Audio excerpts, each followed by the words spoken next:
Let's talk a little bit about editing and proofreading. So I know you're most likely a writer and you've worked a lot with text, so you probably have your own process, but sometimes it's valuable to hear how others edit and proofread their work so that you might pick up something you want to try. So the first thing I always do when I need to edit something, maybe at a web page or an article, an e-newsletter, whatever it happens to be, is I write it and then I wait. So I give myself the luxury of some time.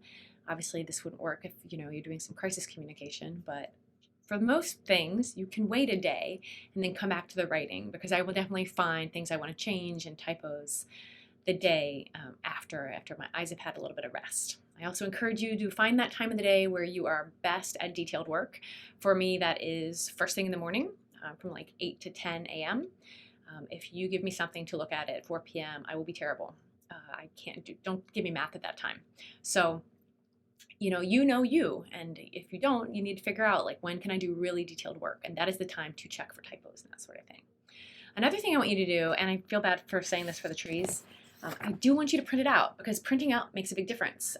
There are things we just can't see the typos online, but once we print it out, we can go like, oh, there's a typo right there, and I would definitely reword that sort of thing. So, maybe don't print out 10 times, but do print and look carefully because that will help you catch things you wouldn't catch otherwise.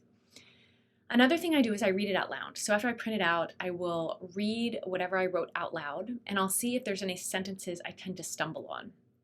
That is a sign to me that maybe I need to think about shortening that sentence, or maybe it's just a little bit too complex.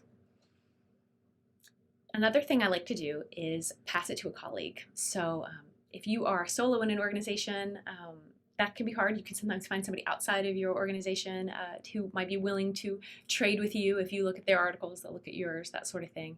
But it really helps to get somebody's eyes on it who didn't write it. That will help you catch typos and any kind of, I say, please check me for typos and any kind of weirdness, anything that is not clear. So do that if you can.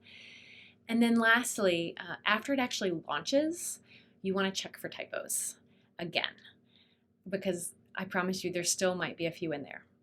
When I worked at UNC on this project, we launched this website, and I was on a team of about 15 people. And as soon as it launched, we spent the next hour just all combing the different areas of the website, looking for little things that were funny, whether that be typos or just some kind of weirdness or something that didn't work well with the content management system.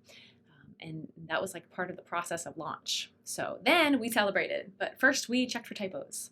So those are a few things that I do in order to make sure that my writing looks polished and I don't have typos, because I know that credibility is really important online. And while we all know that typos are a part of life and certainly a part of emails, that sort of thing, we want to try to reduce them as much as possible to give somebody total confidence and trust in what we're doing and what we're writing on our websites.